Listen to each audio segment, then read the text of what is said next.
MB ಪಾಟೀಲ್ರು ಮತ್ತು ಶಿವಾನಂದ ಪಾಟೀಲ್ರು, ಈ ಜಿಲ್ಲೆಯ ಎಲ್ಲ ಶಾಸಕ ಮಿತ್ರರು, ಜಿಲ್ಲೆಯ ಎಲ್ಲ ಶಾಸಕ ಮಿತ್ರರು, ಜನಪ್ರತಿನಿಧಿಗಳು, MLAಗಳು, MLCಗಳು ನನಗೆ ಸನ್ಮಾನವನ್ನ ಮಾಡಿದ್ದಾರೆ.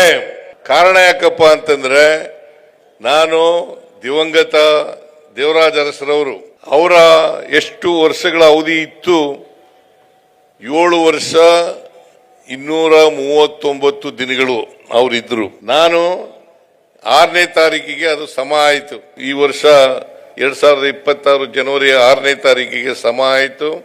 ಈಗಾಗಲೇ ಇವತ್ತು 9ನೇ ತಾರೀಕು, 3 ದಿನಗಳು ಜಾಸ್ತಿ ಮಾಡಿದ್ದೀನಿ ಅಂತೇಳಿ ನಿಮ್ಮೆಲ್ಲರ ಆಶೀರ್ವಾದ, ಕಾಂಗ್ರೆಸ್ ಹೈಕಮಾಂಡ್ ನ ಆಶೀರ್ವಾದ, ಸೋನಿಯಾ ಗಾಂಧಿ ಅವರು, ರಾಹುಲ್ ಗಾಂಧಿ ಅವರು, ಮಲ್ಲಿಕಾರ್ಜುನ ಖರ್ಗೆ ಅವರು, ಇವರೆಲ್ಲರ ಆಶೀರ್ವಾದದಿಂದ ಇವತ್ತು ನಾನು 2 ಬಾರಿ ಮುಖ್ಯಮಂತ್ರಿ ಆಗಲಿಕ್ಕೆ ಸಾಧ್ಯ ಆಯಿತು.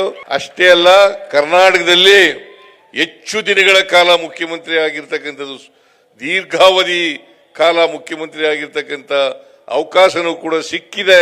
ಅದಕ್ಕೋಸ್ಕರ ಈ ರಾಜ್ಯದ ಜನತೆಗೆ ಧನ್ಯವಾದಗಳನ್ನು ಹೇಳಲಿಕ್ಕೆ ಬಯಸ್ತಾ ಇದ್ದೇನೆ. ಇದಕ್ಕೋಸ್ಕರ ಈ ಜಿಲ್ಲೆಯ ಎಲ್ಲ MB ಪಾಟೀಲ್ ಆದಿಯಾಗಿ, ಶಿವಾನಂದ ಪಾಟೀಲ್ ಆದಿಯಾಗಿ, MLAಗಳ ಆದಿಯಾಗಿ ಎಲ್ಲರೂ ಸೇರಿ ನನ್ನನ್ನು ಗೌರವಿಸಿದ್ದಾರೆ. ಅದಕ್ಕೋಸ್ಕರ ನಾನು ಅವರೆಲ್ಲರಿಗೂ